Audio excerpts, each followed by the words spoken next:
Speaking about the two Gemaras, the Gemara in Brachas Lamedal Lamed Aleph, which says, "Mavakesh Rachamim Bad Chavero Ein Tzarich Lahaskar Shmoi," a person who asks mercy for his friend, he doesn't have to mention his name. And a second Gemara in Bava Kama, "Mavakesh Rachamim Bad Chavero Hunene B'Tchila."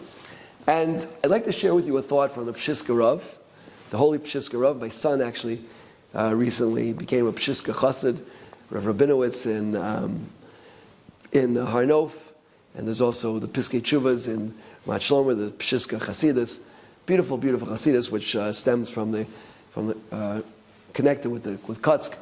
And the Pshiska Rav says like this, right? And I'm adding a little bit of my own understanding as well. When we have a tremendous sorrow ourselves, yeah? When we have a tremendous, now the wording of the Gemara is very, very important. A person, the Gemara in Bava Kama, if you ask Rachamim for your friend and you need the same thing, you'll be answered first, right? The tepa of a person, the natural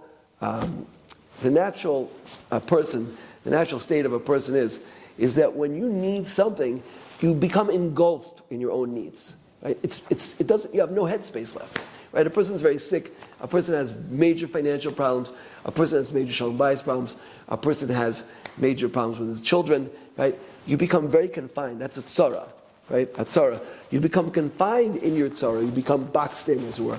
And David HaMelech says, "Hotzia mi masker nafshi, hodes hashmecha." Remove me from the fetters of myself. And that's the box that we get placed in when we're in a tzara, right? Says the Pshiska Rav on this Gemara in Bava Kama, "Amavakish rachamim ba'ad chavero." If you are in a state of tzara yourself, you have tremendous financial problems, and you put them all aside, and you say, you know what?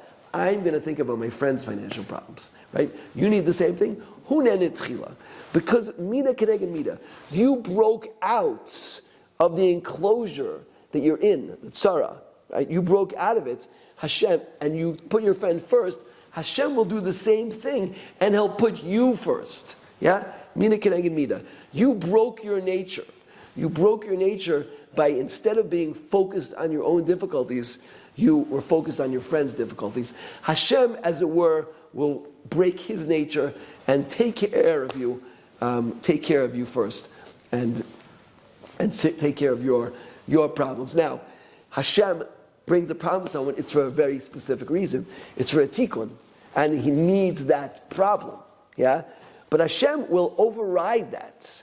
Yeah? He'll override that, and He will get rid of your problem because you broke your nature.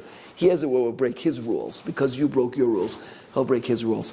I was by my Rebbe, Rav Shlomo Safrani, on Chanukah. We went with a close friend of mine to get brachas for his daughters, and he said over a Zohar, which actually he said previous years on Chanukah, right?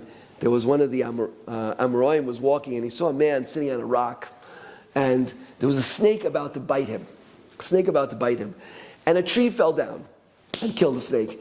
And then the guy got up, and the whole pile of rocks collapsed. Within 1 minute, 2 open miracles.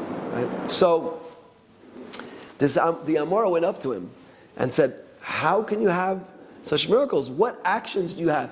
He said, "Because if somebody hurts me, I don't only forgive them, but I immediately try and look at what good I could do for this person, right? What tov I could do for them." So said the Amor, he said, "So it makes sense. Because you broke your nature, Hashem breaks His nature. As Chazal tell us, the Gemara, right? A person who overcomes his nature, somebody upset them. They might have caused them financial problems. They might have caused them shalom bayis, children, health, something.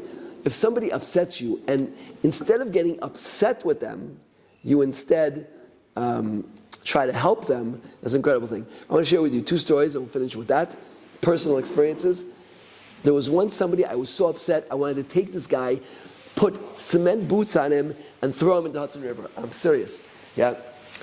He really tried to destroy my life. And I thought Erev Yom Kippur he's going to ask me Mechila. He didn't. I was like so upset. I sent a shliach. He said, "I'm sorry that you feel bad about what happened." I got even more upset. I went through Ma'ariv, Shachris, Musaf, Mincha. I'm still upset. I get to Nila. I said, "I can't be." So what did I do? I thought of the following idea. I asked Rav Sternbach afterwards. He said, Mutter, everybody can copy this. It's not copyrighted, right? I said 300 times in Avinu Malkeinu. Avinu Malkeinu, machak sinas chinam libeinu. Erase the baseless hatred in my heart. And you know what? After Nila, I didn't feel one iota of upsetness about it to this guy. Anyway, what happened? That Motzi Yom Kippur, Sukkot, I made a Siyam Shas. Right, I finished Shas for the first time. And this person came, yeah? I paid $500 to a chacham, a counselor, to sit with him and explain it, and he got it, why I was so upset. He came and we made up, and he said, finishing Shas is great, but this is an even greater accomplishment, yeah? If we can break our nature and stop being upset with people, then Hashem will break His nature and get rid of all of our problems. This is the best thing. My friends out there, if you have problems, forgive people, be mavater. There's a woman who calls me regularly from Eretz Yisrael. She asked me to say this over. She has very, very, very difficult shalom bayis problems. And she said, I'm always mavater. And I said, that's great. Amazing. That's the best thing you could do. Hashem should help us. We should break our nature. We should ask Hashem for rachamim. And Bezrat Hashem, we'll see Yeshua's Gedolos. Amen.